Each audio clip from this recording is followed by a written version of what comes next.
Sadgurunath Maharaj Ki Jai, and welcome to Jagadambe Reads the Holy Books of India, Bhaktavijaya230.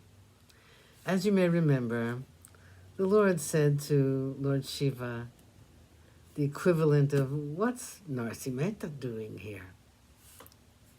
Shiva said, "O Lord Krishna, I will tell you in detail the ancient story regarding your servant Narasimeta. In a former birth, he was a great tiger of evil disposition. While he was in the forest, Pipraji told him to repeat your name. And as he repeated your name, all his sins departed. Thus, in the city of Junagadh, he was born as a Nagar Brahmin. In his childhood, his father and mother died. He then offered his whole body to me, O Lord Krishna. For 7 days he refused food and water. Being pleased, I became favorable to him. He then said to me, I do not know the best thing to ask of you. Whatever you are fond of, give it to me, O blue-throated one, Shiva. O life of the world, I am fond of you. Therefore I have come here, bringing him. So now place your hand upon his head, O husband of Kamala, Krishna, and give him your blessing." Krishna commands Narsi to describe his sports. As he heard this, the husband of Kamala took Narasimeta by the hand, and this image of compassion gave him assurance and embraced him with love. The holder of the disc, Krishna, then said to him, "You have seen the Ras dance with your eyes. Compose poetry on the subject, and so cause everyone to hear it. My character and Leela you will always see." Such was the blessing of the cloud-dark one, Krishna. Krishna now said to Shiva, "Depart, taking him with you." Hearing this, the husband of Uma, Shiva, made him a namaskar.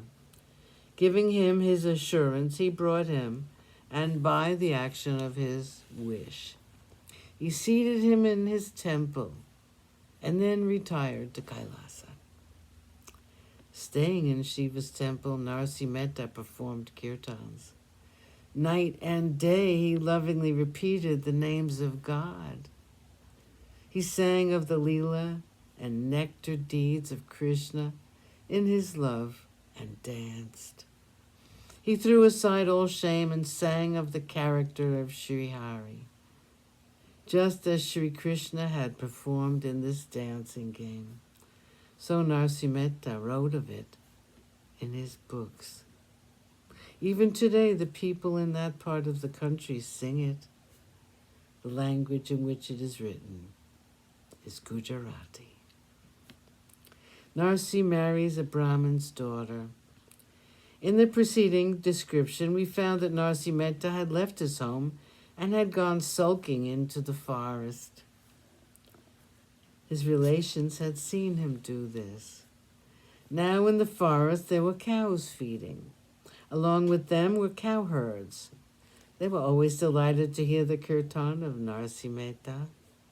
Returning to his home, he told his brothers of the event that had occurred. They replied that Narasimeta was describing the qualities of Hari in the temple of Shiva. Hearing of this affair, they were well pleased, and persuading Narasimeta, brought him to their home. Some of the pious men in the town, experts in the Vedanta and scriptures, said, "Narayana is delighted with him. You can see this by the changed signs." The little streamlet that joins with the Ganges receives the qualities of holiness. So as the life of the world has shown him mercy, the mark of goodness has come to him. There was a Brahmin in the town who was a Vaishnava of supreme piety. He gave to Narasimeta his daughter and had the marriage performed. Just as when the touchstone touches iron, it immediately turns into gold. So when Narayana shows his compassion, what lack can there be to anyone? Sadgurunath Maharaj Ki Jai. Thank you for coming. I hope you come again.